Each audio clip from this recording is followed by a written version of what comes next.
Big boss season 6ന്റെ പുതിയൊരു അപ്ഡേറ്റിലേക്ക് സ്വാഗതം. ഇവിടെ നമ്മുടെ ജാസ്മിനും റസ്മിനും വീണ്ടും സംസാരിച്ചുകൊണ്ടിരിക്കുകയാണ്. അപ്പൊ ആ സമയത്ത് നമ്മുടെ നോറ വരുന്നുണ്ട്. അപ്പൊ ഇവർ തമ്മിൽ സംസാരിക്കുന്നത് നോറക്ക് അത്ര പിടിച്ചിട്ടില്ല. നോറ പറയുന്നുണ്ട്, റസ്മിൻ പോയി ഭക്ഷണം ഉണ്ടാക്കൂ, ഗസ്റ്റ് വന്നതല്ലേ, ഫുഡ് ഉണ്ടാക്കിയതിന് ശേഷം സംസാരിക്കാം എന്ന് പറയുന്നുണ്ട്. എന്തായാലും നോറ പരമാവധി അവളുടെ പവർ ടീമിലായതുകൊണ്ട് അവളുടെ പവർ പരമാവധി യൂസ് ചെയ്യുന്നുണ്ട് എന്നുള്ളതാണ്.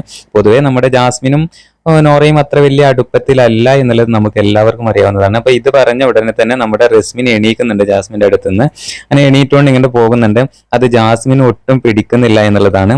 അപ്പൊ എന്തായാലും ഈ സമയത്ത് ജാസ്മിനുമായിട്ട് സംസാരിച്ചത് നോറക്ക് അത്ര പിടിച്ചിട്ടില്ല എന്നുള്ളതാണ്. അങ്ങനെ എന്തായാലും ജാസ്മിൻ ഇങ്ങനെ എണീറ്റ് നിന്നിട്ട് ഇവരുടെ രണ്ടുപേരുടെയും, നോറയുടെയും റസ്മിന്റെയും നടുക്കിലൂടെ നടന്നൊന്ന് പോടി, നിന്റെ ഒരു ചൊറി എന്ന് പറഞ്ഞുകൊണ്ട് ജാസ്മിൻ അകത്തേക്ക് പോകുന്നുണ്ട്. ജാസ്മിൻ അത് ഒട്ടും പിടിച്ചിട്ടില്ല എന്നുള്ളതാണ്. അപ്പൊ ആ സമയത്ത് നോറ ഒന്നും മിണ്ടുന്നില്ല എന്നുള്ളതാണ്. ജാസ്മിന് പോയതിനു ശേഷം നോറ റസ്മിനോട് പറയുന്നുണ്ട്, ഈ സപ്പോർട്ട് ചെയ്തതിന് നീ അനുഭവിക്കും എന്ന് പറയുന്നുണ്ട്. അങ്ങനെ ഒരു ഞെട്ടിക്കുന്ന പ്രൊമോയാണ് ഇപ്പോൾ വന്നിട്ടുള്ളത്.